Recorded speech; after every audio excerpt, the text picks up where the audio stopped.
Hi, this is Llyn Hunter, Llynhunter, and this is the fifth in my writer's block series. Basically, this is a very thick sketchbook where I've given myself a rule where I write on this page and I draw on this page, primarily because this is so thick, it's easier to stick my hand here and draw here and then write over here. And a way that I can put my thoughts with pictures. Considering I'm an illustrator and storyboard artist for animation, that's a good way to do things. Also, this has always been a good escape. When I first discovered them, I've always had something that I always have a sketchbook or something that I'm doing on the side while I'm working on any project, because it's good. It's a good distraction. Okay, I've been working on this for an hour. I need to change my pace and just go over here and do a quick sketch. And this book is all about quick writing, quick sketching. Nothing in here probably took more than anywhere between 5 to 20 minutes at the top. Most of them are probably 10-minute sketches. And it's just my ideas and my thinking. I'm going to start with this page and continue on from here. There isn't an artist I know who can live up to their own expectations. It's a curse. No matter how hard you try, you'll never be able to hit the high mark you set for yourself. Each piece will turn out okay, but none will ever truly hit the mark. We keep trying, and sometimes we get close. And that's actually me. And I think that's a lot of artists. We always feel, we do that piece and it's like when we get done with it, it's never quite up to the expectation that we wanted of it. It'll be close, but it's like, oh, and then you put it in a closet or you put it somewhere else or you don't look at it for 6 months and then you pull it out again and you go, geez, that's a lot better than I thought it was. Because while you're working on it, you see all the imperfections, you see all the things that you're trying to fix. And then when you pull it out again, you go, oh, geez, that's a lot better than I thought it was. But I don't know anybody who's ever totally happy with what they do. We get satisfied to some degree. There are some pieces that we like more than others, but there's always going to be that, And this guy, it was like, I think somebody else was doing stuff with skulls and one of my friends does a skull bunny and what have you. And I think that was it. I thought, okay, let's throw a skull on a character who's an artist. It's like, is he wearing a mask or is that his head? And, with this idea of artists over there and life and death and just kind of playing around. And that's what kind of came into my head when I did it. And it's pencil. I love pencil. Pencil is just wonderful and scumbly and messy as heck. I am so messy. I am a messy artist. Okay, hold your breath, everyone. It's going to be a bumpy ride. Okay, let's see here. Did I put a date on that? It's very sad. I did not sign and put it. It says 21 right here, but I'm not sure that's actually when I did that piece. So I'll have to go. I wouldn't know, but it looks like it. I did it 20 during 21, so maybe later. But let's see here. What's in the back of this one? Don't know. But how many times of your life has it been a bumpy ride? I'm afraid I do not like the current administration at all, and I don't like what they're doing to our world, and I didn't like it the last time we had the current president around. I'm the last 5 years of my life have been totally insane. Hopefully they're going to get better, but anyways, hold your breath, everyone. It's going to be a bumpy ride. That was I think Betty Davis from one of her films, but something like that. But of course, when I did this one, I thought, that's a good one to do. Guy in a rocket, riding a rocket ship, goes well with the saying. Art has been made by women ever since, let's see, sorry, let me read this again. Art that has been made by women has never been rare. It just has rarely been valued. And that is really, really true. All the crafts I think that the earliest art that you see in art history book will be pottery that is painted. And we have no idea whether a male or a female did that ceramic work. None at all. But when I grew up in the history books, they don't delineate. They always used he. Most artwork that women have done has been craft. We sew the clothes, we weave the rugs, we decorate things. Decorative and craft has always been the hands of females. And then on top of that, most craft shops of any kind, even if they were run by the head of household, which was usually a male, a good amount of the work will be done by the women. And if you have a household that is of a family, you're not going to exclude the girls. If they're good, if they're doing the work and we've got to put food on the table, you don't kick the females out. So let me reread that. Art that has been made by women has never been rare. It's just been rarely valued. And it's still, if you have paintings today, women's paintings do not sell as for a higher price as male paintings do. One day that will change, because guess what? The girl paintings are going to be rarer than the boys' paintings. So it's like, we'll see what happens. Okay.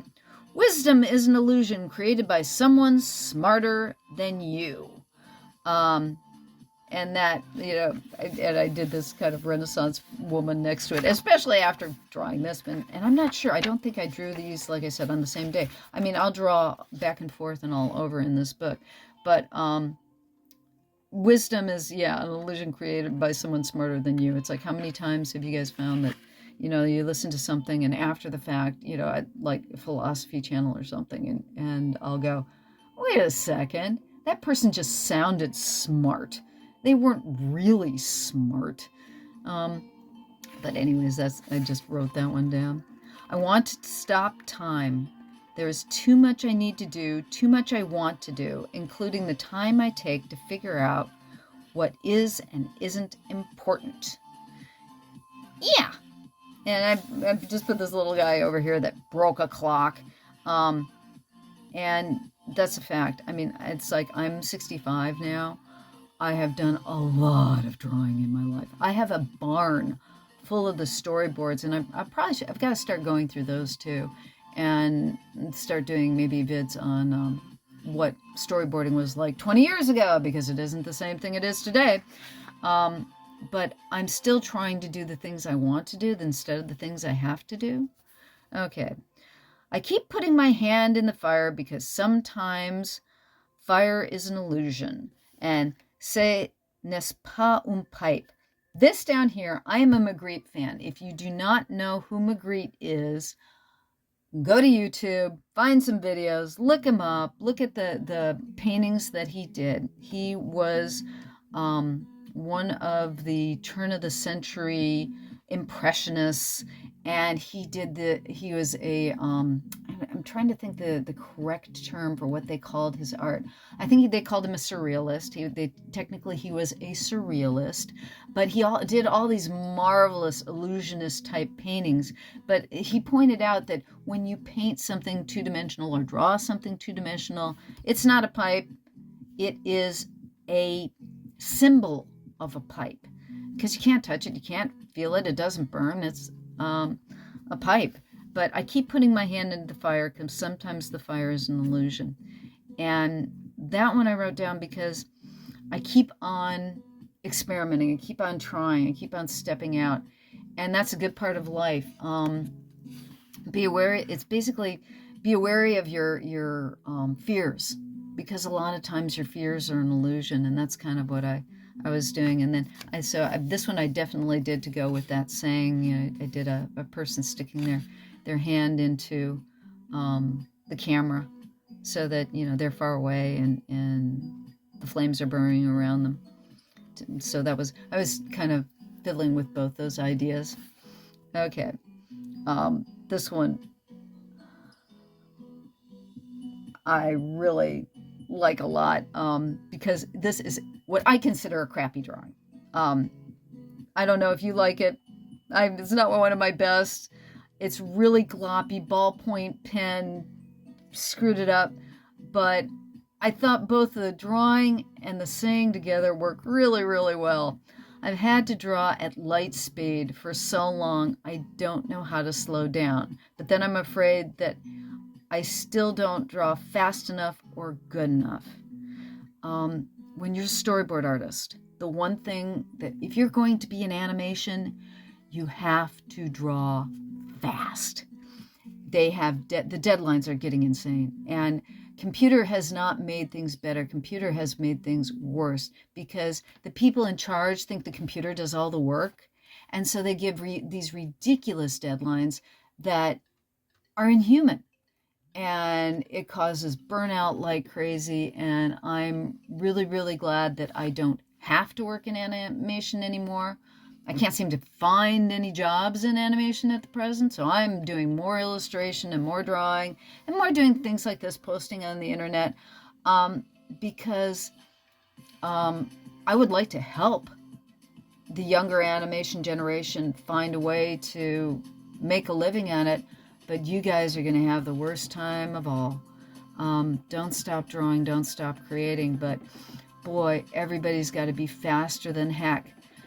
The other thing is that I like to do long work illustrations, and I'm going to be able to do more of those now. I mean, paintings, real paintings that take forever.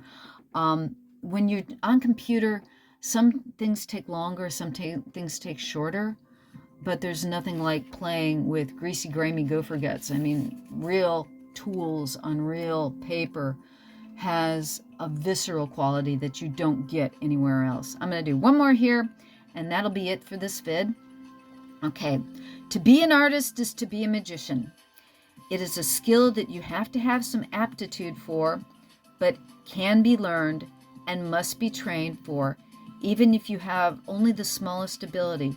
Having the desire and the hunger to create is what makes it grow. And that's a good thing to stop on. Because if you're watching this and you don't feel that you're a great artist, or you feel that the thing that you want to be as an artist is not achievable, it is. Because art is a skill. You have to have a little bit of aptitude for it, but then again, if you didn't have aptitude for it, you wouldn't be trying to become an artist. But it is a skill you can learn. And there are people all over the internet, including myself, that want to help you get to where you want to be. And you know that it happens because there are those people that you follow on the internet who have followed other artists on the internet and have developed their skills to where you're following them. And I cannot encourage you enough that even if you don't make a living as an artist, don't worry about not making a living. Just express yourself, because there is nothing better than the pain and the pleasure you get from this kind of creation.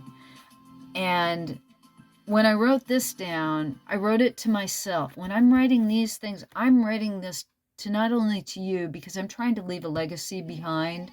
As an artist, I want to leave a legacy behind, but I want to encourage you to keep going and keep doing what you want to do. I want to encourage me and you. And when I drew this one was drawn next to this because I love drawing tentacles. I love, and you know, the image of the rabbit coming out of the hat is one of the things that is constantly one of my symbologies, because that's what we do. We're tricking people to think we know what we're doing all the time. And what you're doing as an artist is you're learning magic tricks, just like a rabbit being pulled out of a hat that's not really there. And learn those tricks, because you can learn those tricks. And if you're not the artist that you want to be, or you have those artists that you follow that you want to be like them, you will always be the special, unique, individual artist that you want to be. So I'm going to end this here. Thank you for looking at my work. Thank you for stopping by. And I hope that something that I've said today or shown you today helps you to start your own sketchbook. Do it. Thank you for stopping by. I appreciate your time. This is Llyn Hunter. Until the next time, thank you very much. Appreciate your being here. Bye-bye.